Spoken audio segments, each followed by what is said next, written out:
नमस्कार मित्रों, आज हिंदी साहित्य में सुनिए मालती जोशी जी की कथा कथन की श्रृंखला में उनकी लिखी हुई कहानी बड़े आदमी। तो प्रस्तुत है कहानी बड़े आदमी। घड़ी का कांटा 5 से कुछ आगे सरक गया था। नाश्ता मेज पर रखे रखे ठंडा हो चला था। दूध के गिलास से भाप उठनी बंद हो गई थी, पर आभा का अब तक पता नहीं था।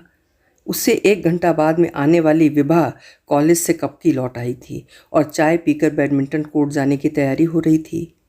मेरा झुंझलाया हुआ मन धीरे धीरे चिंतित हो उठा था। ऐसे में शिरीष कितना याद आता है। जब से वो बेंगलोर ट्रेनिंग के लिए चला गया है, इस तरह के छोटे छोटे कामों के लिए पड़ोसियों को तकलीफ देनी पड़ती है।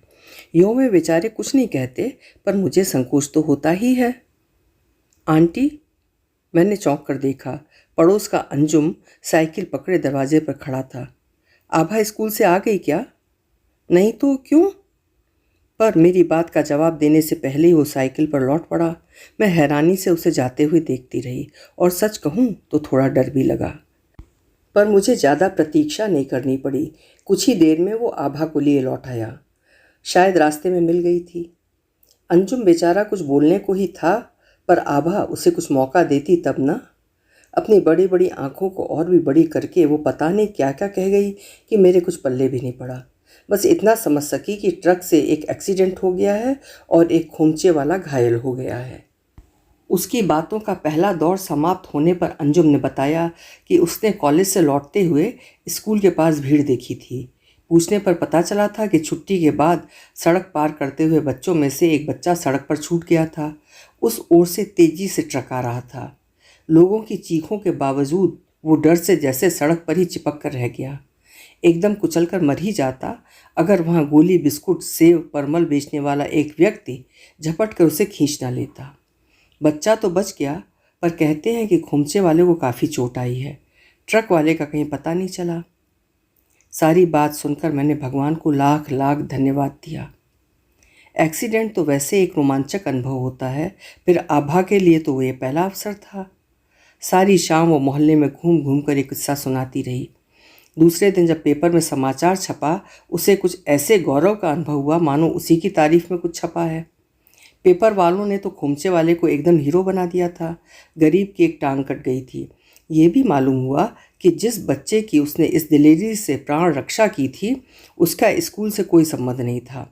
वो तो पास ही बन रही इमारत पर काम करने वाले एक मजदूर का लड़का था।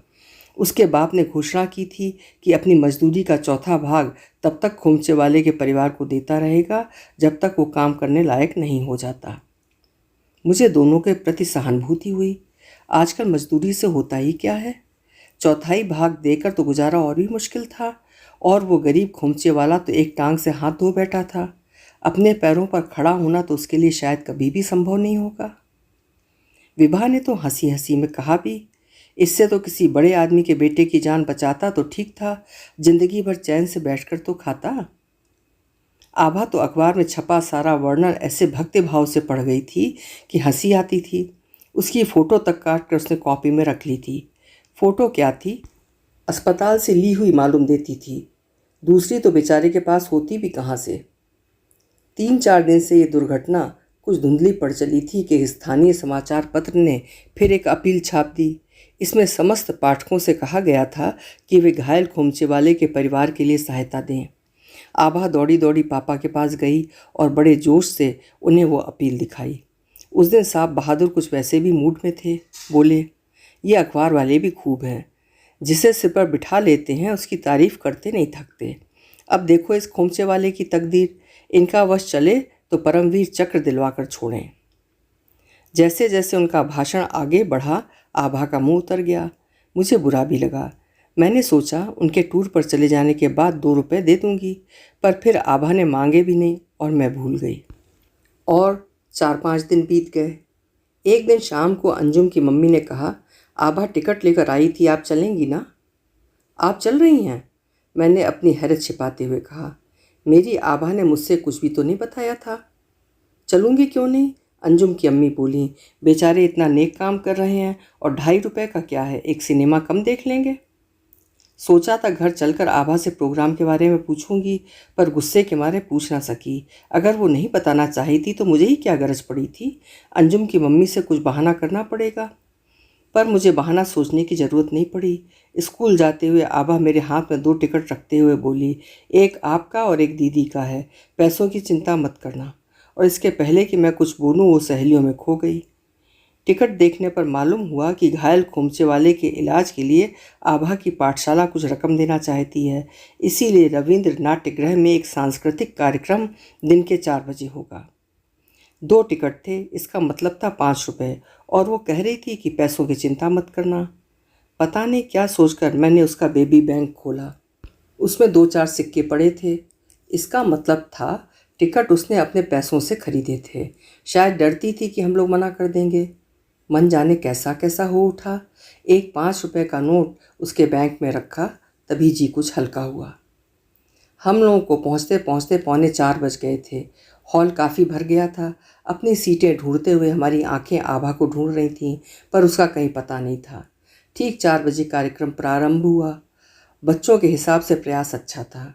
कई कार्यक्रम तो स्नेह सम्मेलन के रिपीट मालूम हो रहे थे, पर कम समय में और हो भी क्या सकता था। 5वें नंबर पर एक राजस्थानी नृत्य था। इंद्रधनुषी लहंगों और चूनरों में लड़कियां बड़ी प्यारी लग रही थीं। तभी विभा चिल्लाई, हाय मम्मी, आभा।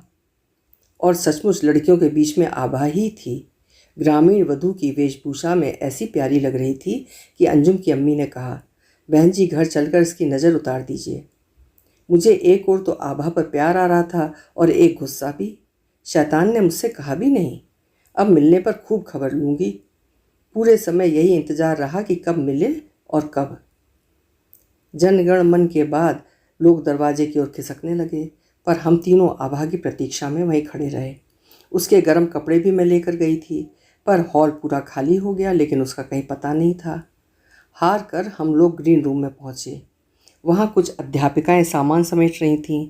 मैंने आभा की बहन जी के पास जाकर पूछा, आभा कहाँ है? वो तो अपनी मम्मी के साथ। कहते कहते वो मेरी ओर देख कर रुक गईं। अरे आप तो यहाँ हैं।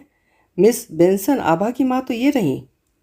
मुझे क्या मालूम, मैं तो लड़कियों को बस में चढ़ा रही थी कि वो मम्मी मम्मी करते हुए फाटक की तरफ भाग गई।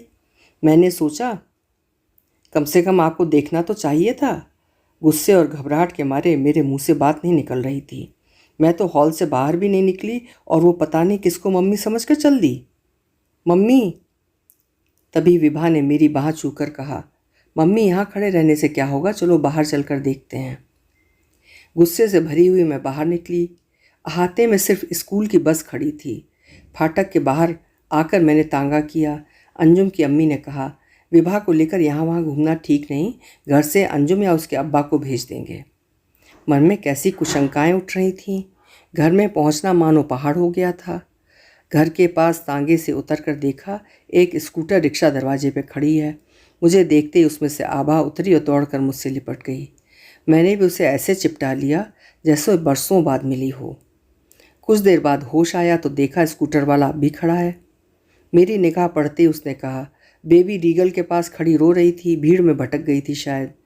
मैंने पर्स खोलकर 5 का नोट निकाला। मैं किराए के लिए नहीं खड़ा था, उसने मुझे रोक कर कहा। घर पर ताला बंद था और फिर ये भी देना था। उसने पाउडर का एक गोल डिब्बा मेरी ओर बढ़ाया। उस डिब्बे को मैं खूब जानती थी।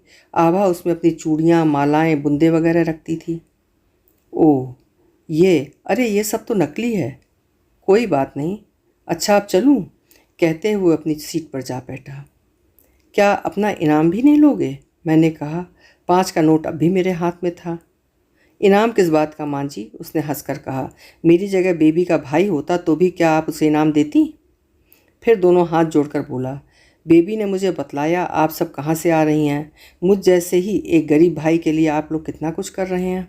मैं आपकी तरह बड़ा आदमी नहीं हूँ, हाथ उठाकर कुछ दे नहीं सकता, इसलिए इस नेक काम में मेरा इतना हाथ लग जाने दीजिए। किराए के लिए मजदूरी तो रोज ही करता हूँ। और देखते देखते उसका स्कूटर सड़क की झिलमिलाती बत्तियों को पार करता हुआ आंखों से ओझल हो गया। हम सब स्तब्ध से उसे देखते रह गए। आभा की भी आंखें भर आई थीं।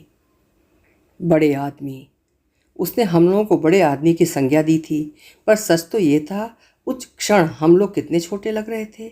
एक बड़ा आदमी तो वो खोमचे वाला था जिसने पराये बच्चे के लिए अपनी जान जोखिम में डाली थी, या वो मजदूर था जो मजदूरी का चौथा भाग दे रहा था, या शायद वो आभा थी जो अपनी नन्ही सी पूंजी परोपकार के लिए खुशी खुशी दे सकती थी, और अब ये स्कूटर ड्राइवर। अभी आप सुन रहे थे मालती जोशी जी की कहानी बड़े आदमी। उम्मीद करती हूँ कहानी आपको अच्छी लगी होगी। फिर मिलेंगे। आपका समय शुभ हो, मंगलमय हो।